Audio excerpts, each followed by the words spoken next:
May I come in, sir? Come in. Good evening, sir. Good evening. Have your seat, Ankur. Thank you, sir. Hopefully you have taken vaccines, COVID vaccines? Yes, sir. Both the doses? Yes, sir. Okay. So we are also vaccinated, so you may remove your mask. Thank you, sir. Introduce yourself. Sir, my name is Ankur Das. I come from Shillong in Meghalaya. I did my schooling from St. Edmund School and the Army Public School in Shillong. Thereafter, I did my Biotech in Biotechnology from Amity University in Noida. Since then, I've been preparing for the civil services. In my free time, I like to cook, bake, and go on nature walks. Okay. So you completed your BTech in 2017? Yes, sir.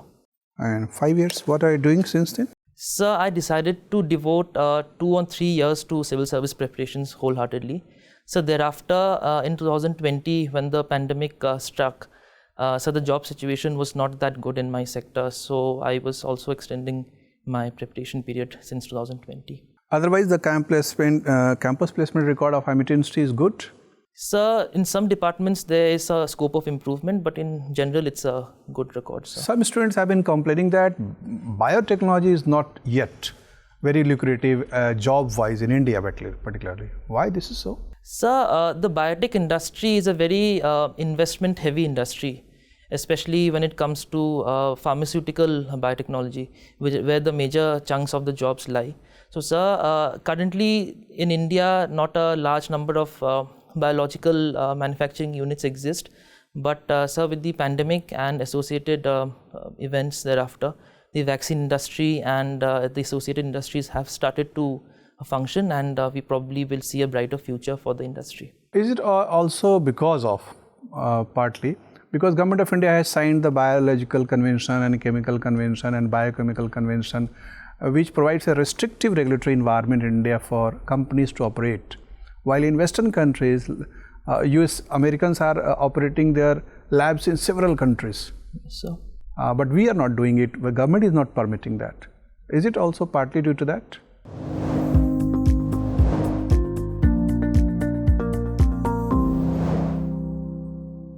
Sir, the biological conventions, mostly they deal with certain harmful uses of biotechnology. They do not really have an impact on the pharmaceutical and the industrial sectors. So, sir, I feel although the regulatory regime in India is stricter than certain Western countries, sir, the industry does exist. Primarily, currently we have it growing in the alcoholic beverage industry. And hopefully now the pharmaceutical sector will also see a rise. Okay. So I hope you have studied economics of biotechnology also? Yes, sir. So what's the entire business size of biotech industry today as a percentage of GDP, or either in absolute terms you can say? Sir, I'm not aware of the percentage in terms of GDP, but in India, sir, it is almost $30 billion currently. Already industry is developed $30 billion? Sir, there is a potential. I'm not aware of the actual one. And what's sir. the employment size within employment potential of this industry?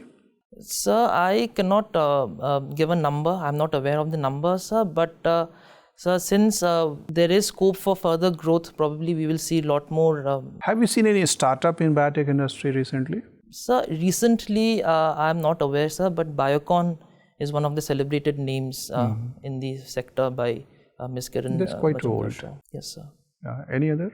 Some startups are there in the agricultural biotechnology sector, sir, but I'm not able to recall names. Due to pandemic, people have become more, I think, curious about many biotech products from health and hygiene point of view also. Yes, sir. Is this industry evolving in India? Whether industries is responding to that new demand which is emerging? Sir, when the pandemic struck, we saw that a large number of industries in the pharmaceutical sectors as well as other consumer goods sectors, sir, they started producing certain personal hygiene products. So, sir, in that way, of course, there is a greater interest in this field, and probably this will rise in the coming decades as we face more challenges. Okay, Ankur, thank you. Thank you, sir. Ankur, you come from Assam. Sir, I come from Meghalaya, but ancestrally... In your DAF, there is also mention of Dibrugarh. Yes, sir. I was born in Dibrugarh. You were born in Dibrugarh, right? And recently there has been a pact signed between Assam and Meghalaya, Yes, sir. resolving some border issues. So why is it that Assam has border issues with almost all the neighboring states? Yes, sir. Sir, prior to the 1970s, almost the entire northeastern part of the country was the state of Assam, leaving apart Manipur and Tripura and Nagaland, which got statehood earlier. And following 1972, some smaller hill states were carved out of Assam. And so they were primarily carved on the basis of ethnic differences between the tribes and the Assamese population. And so in certain villages which lie on the purported borders, there is a predominance of the indigenous tribes, whereas the villages have been allocated to Assam. Okay, when only one state has multiple territorial disputes with other states, sometimes the perception is that maybe that state is encroaching on other states' areas. How far is this true? Sir, I'm not aware of the situation on the ground, but there are reports of certain violent activities by the Assamese side on the other indigenous areas. So, Okay, and you come from Meghalaya, right? yes, sir. And in Meghalaya also we have seen that there have been a lot of violence against the Bengalis Yes, sir. and also against other communities. Yes, sir. So, what is the basic reason for this violence against Bengalis? Sir, the major tribes of the of Meghalaya, the Khasis, the Garus and the Jaintias, they are numerically small in number, sir. And they rightly fear that a larger influx of the non-tribal community will end up encroaching on their livelihoods and their job scenario. So, sir, there is a certain amount of resentment, and that is also compounded by certain political statements made by certain leaders from time to time. So, how this issue can be resolved? For example, the northeasterners and basically the tribal people residing in northeast, when they come to say mainland India or like say cities like Delhi, Bangalore or other places, they also face some kind of racial stereotyping. So, how do you address that? Sir, in terms of the discrimination faced by non-tribals in the northeast, probably we need to strengthen the existing institutional mechanisms. So the 6th schedule is one of them, which provides customary protection to the tribals. The laws are protected. So, and it helps stop influx to an extent. So, sir, the on-ground. And what about like the northeastern people facing discrimination in places like Delhi? Sir, in that regard, maybe awareness on the northeast can be inculcated amongst the population, the young population in schools and colleges. Maybe certain activities by the Northeastern Council can be done in the colleges and in areas. Okay, what is your view? Some people feel that this Act East policy is old wine in new bottle. What is your view on this? Yes, sir. So the Act East policy is a continuation of the earlier Look East policy. And while the Look East policy sought to only deepen economic cooperation, the Act East policy also wants to strengthen certain geostrategic objectives in the Southeast Asian countries as well as in the Far East. So, sir, there are certain improvements, whereas some scope of improvement is also there. Okay, my final question to you. What is India's view about Indo-Pacific? What kind of Indo-Pacific does India want? Sir, the Indian position on the Indo-Pacific is that of an open, secure Indo-Pacific with full regards to international law and maritime law. There are certain territorial disputes in the Indo-Pacific which... So, why does China take offense when we are saying that? Sir, China has certain interests in the South China Sea and also with neighboring countries like Vietnam. So, they consider certain islands in the South China Sea as their traditional strongholds. Thank you. Thank you, sir. Ankur, Yes, ma'am. you come from Meghalaya, and one very unique thing is there in Meghalaya which has also found its place in UNESCO list, Yes, ma'am. and that is? Ma'am, the Living Roots Bridge. It has been... The Living Roots Bridge, can you actually tell me, is it man-made or has it been completely naturally come into existence? Ma'am, the Living Roots bridges are constructed across small streams in the interior parts of Meghalaya. Ma'am, they grow certain species of plants called the ficus plant, Ficus elastica, which is the rubber fig plant. And when, ma'am, the community decides that a bridge has to be constructed at a particular point. Is there a particular community which is taking care? Yes, ma'am. Ma'am, the Khasi community is primarily looking after it. So, ma'am, the trees are planted at diametrically opposite locations across the river. And as the trees grow, ma'am, the roots, the adventitious roots are guided. The scaffolding is constructed with bamboo. So, ma'am, that way they are guided to the opposite ends. So, in a way, the initiation is done by human beings, but as the trees grow, they strengthen themselves, and the roots bridges are formed. Okay, and what is the strength of these bridges? Like, obviously, we can walk. Can vehicles be taken across these bridges? Can they withhold the vehicles? No, ma'am. The vehicular movement is not possible. So, how do people communicate from one end to another? I mean, if it's a long stretch of bridge, do they always walk down there, all age groups of people? Yes, ma'am, they do walk down, because the villages which have these bridges themselves do not have road connectivity. So sometimes they have to, it's an unfortunate truth that they have to cross it on foot. Okay. You mentioned rubber. You told me that these bridges are constructed of ficus. Yes, ma'am. However, rubber as a crop is mostly suited to the hot and humid climate, right? Yes, ma'am. That is why I find rubber as a crop in southern India. How come it's existing in northeast? Ma'am, the rubber found in the Meghalayan region, ma'am, it is the Ficus elastica, which I believe is different from the tropical rubber, which is used for commercial rubber cultivation. So this is not exploited commercially, and neither the plantation is done. However, in Assam, you also have your history in Assam. A certain kind of rubber has been introduced as a crop. Yes. Can you tell me about that? Ma'am, I'm not aware of the exact kind, but certain areas in Upper Assam, rubber plantations have been introduced interspersed with the tree plantations in Upper Assam. So they provide a dual purpose.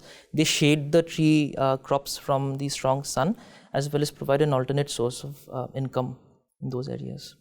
Okay, since your subject is agriculture, can you tell me something about nano liquid urea?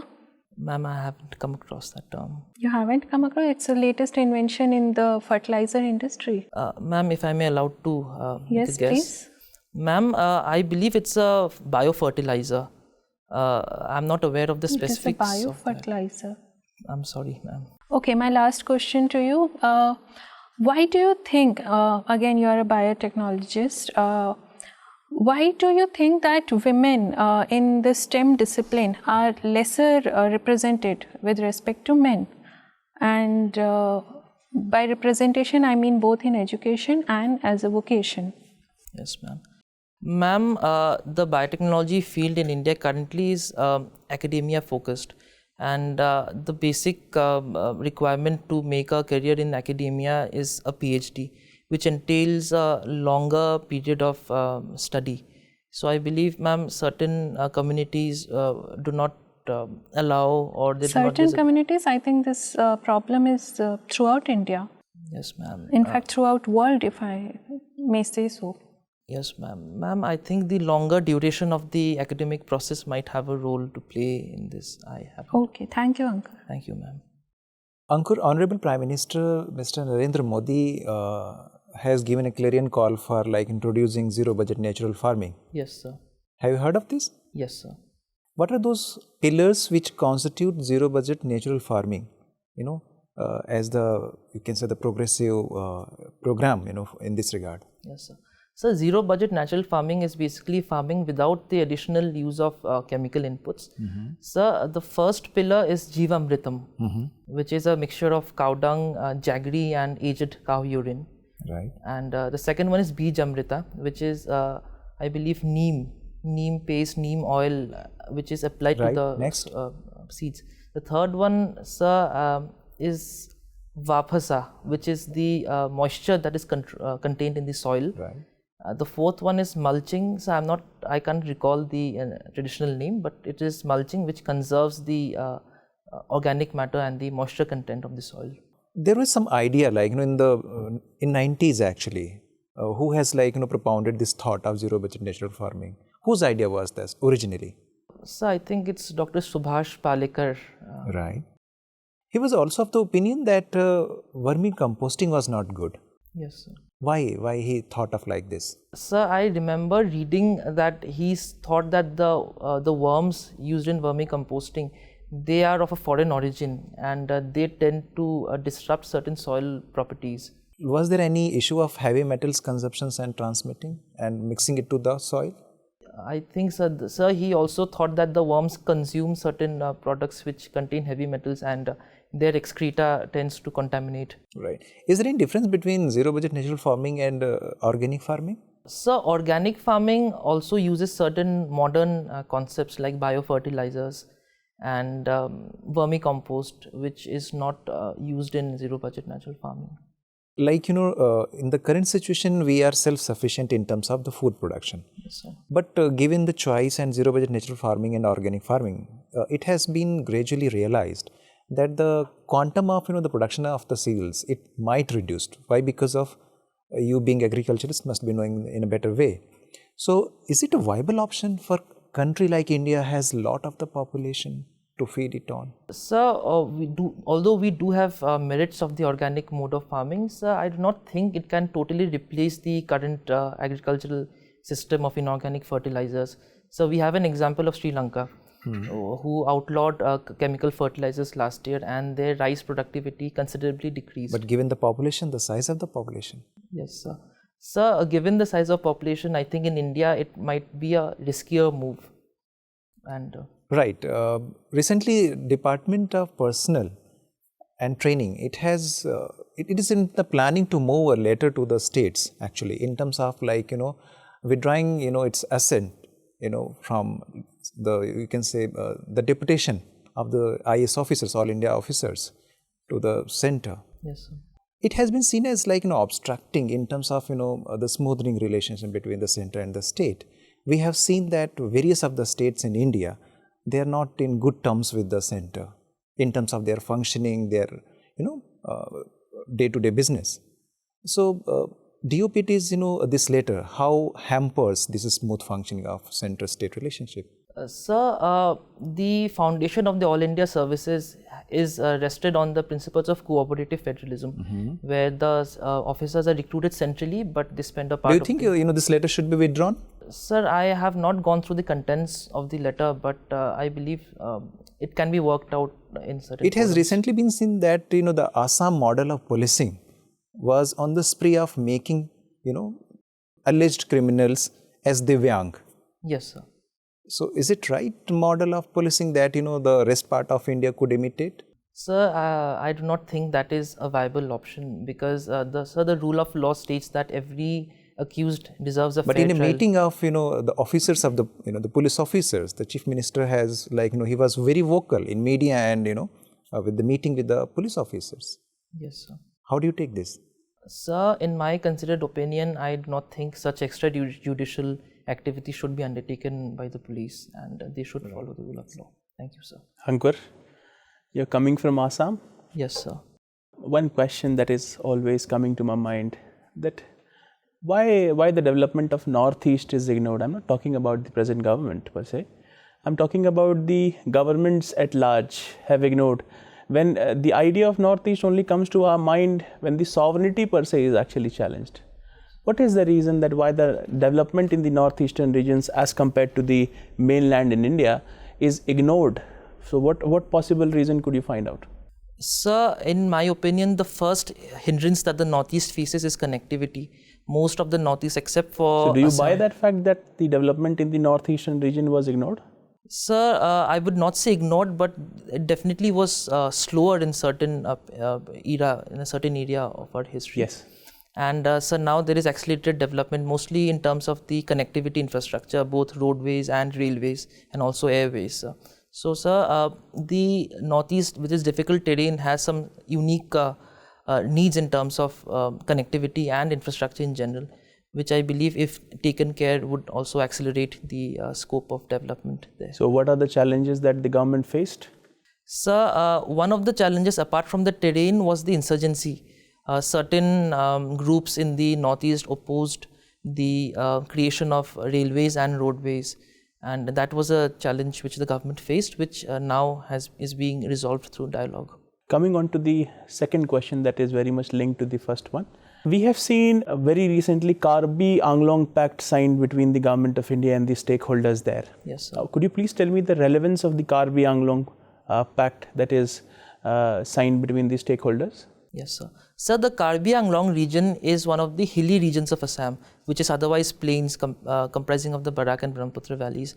So, sir, the inhabitants of that area felt a sort of alienation with the majoritarian Assamese and the Bengali population of the rest of the state, and they tended to indulge in an insurgent activity.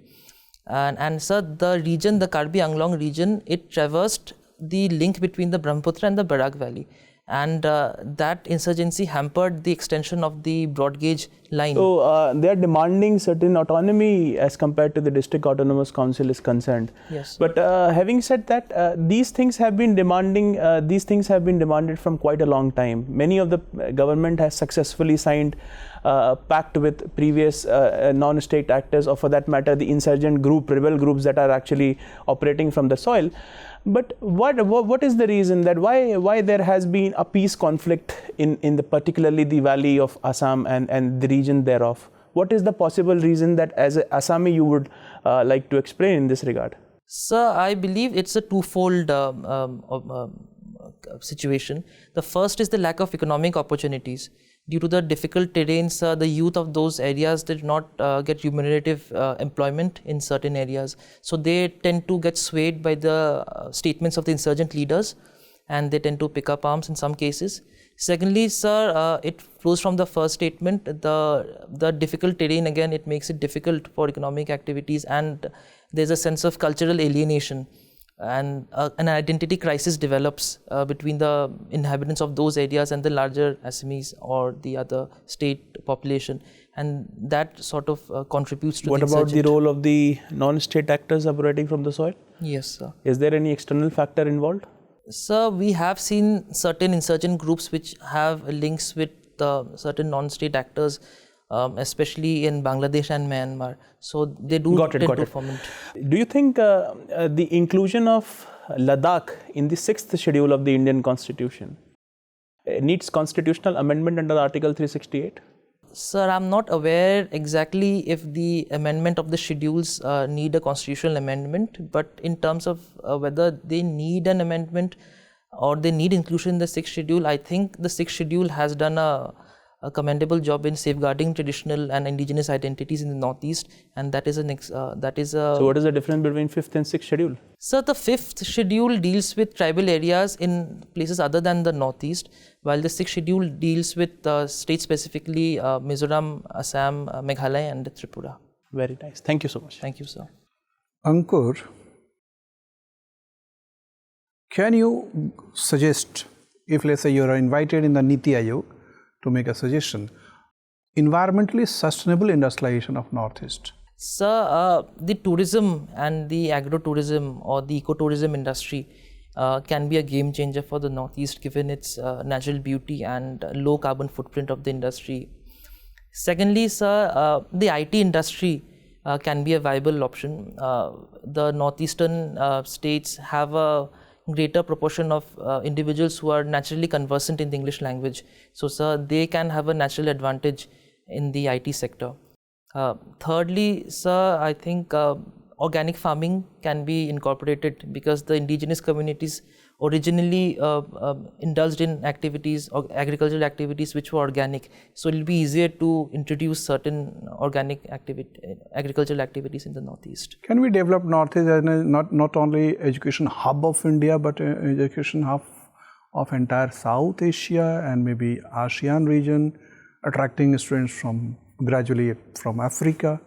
Yes, sir, that can be a viable opportunity because the climate, the salubrious climate since the British times has favored the creation of certain exceptional institutions, especially in Shillong, and that model can be replicated even now. So in this context, can you name us 3-4 prominent institutions which are already operating in Northeast? Sir, the Indian Institute of Management in Shillong is one of them.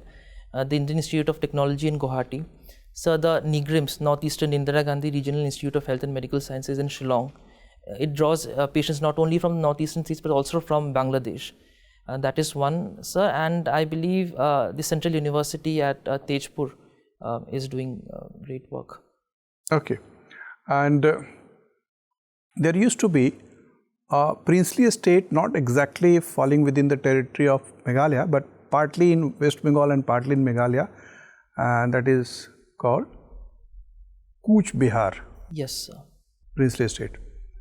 What was their role? That means the members of that dynasty played important role in education development in the 19th century. Sir, I'm not aware of the exact role, but the dynasty there was a progressive dynasty, and they facilitated the setting up of certain institutions in the Duars region of Assam and West Bengal. Is one of their creations. So, do you think that we can still utilize the services of the old princely estate families in development of this culturally sensitive tourism related institutions, educational institutions? Yes, sir, they can be consulted, because among the indigenous communities, the ruling dynasties or the ruling clans do hold a considerable amount of sway, and they are also sometimes treated as the repository of cultural heritage. So, sir, there have been certain instances like the Maharaja of Tripura. He set up one of the best hotels in the northeast in Shillong, and he has promoted the tourism industry. So that can be a viable choice.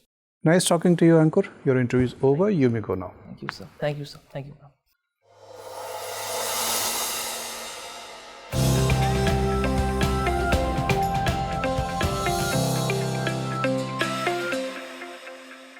Have your seat. Thank you, sir. Your interview is on 11th April? Yes, sir. With 1 week's time? Yes, sir. Okay, what's your assessment? First of all, tell us, then we'll tell you. Sir, I probably need to read more on the current developments in agriculture. So that was one. And sir, I tended to fumble at certain points. So sir, I think that could be one of the takeaways. That's correct observation. So, according to our own discussion, you don't have to bother much about things. That means there are not many areas where you need to bother. Most of the parameters you are satisfying very smartly. Your entry is good, sitting posture is good. The only thing we could perhaps suggest that rather than stretching inside your inside the chair, it's better to keep the leg this way. Other parts of the expression, facial expression was good. You may afford to be a little lighter sometimes. There you can find some lighter moments to have more relaxed facial expression on occasions. There are some serious issues. When the serious issues are being discussed, of course, you should have a serious look. But if you could show that part of your personality also, it will be even better. Yes, sir. You can smile here and there. Okay. And of course, your communication flow is very good. Your reception of question is good. Your language, you have control over the language. So you are receiving the question fast. Perhaps understanding the intention of the question, Yes, quick enough. On not only agriculture, on biotech side also, the board may expect you to throw more light with the industry interface, what's happening, what's new is happening. Even in R&D area, what's new happening right. in biotech, which new technologies have come up, kind of things. So if you can invest some time there, that will be better. But otherwise, your local understanding of Meghalaya and Assam issue was good, and even history part we touched, you were at least aware, and you gave details, good enough details. Whenever you are invited to provide some creative ideas as to how to design a model for development of environmentally sensitive areas, not only Northeast, it could be Himachal Pradesh, it could be Jammu Kashmir, it could be some hilly areas of southern states also. That's equally applicable in environmental fragile areas. So that's good. That's a very pleasing kind of model was offered by you. So on content part also we are satisfied and happy. On your outer communication parameters, and also we are happy with your. So overall we are very happy and very optimistic that you are going to score one of the best marks in interview. Thank you, sir. Of course, if everything runs the right way. Your self-esteem is good, self-confidence is also good. So only suggestion is that just work a little bit on current updation as you have yourself identified, Yes, sir. agriculture and biotechnology. Yes, sir. That's it. Rest of the things we find very satisfying. Thank you, sir. And probably the smile, the lightening up. Yeah, of course, that was fine, but it will become more lively if you sometimes have some lighter facial expressions, some jovial mood, Right, sir. kind of things. It will add to glitter of the personality. All the best. Thank you, sir. Thank you, sir. Thank you, ma'am.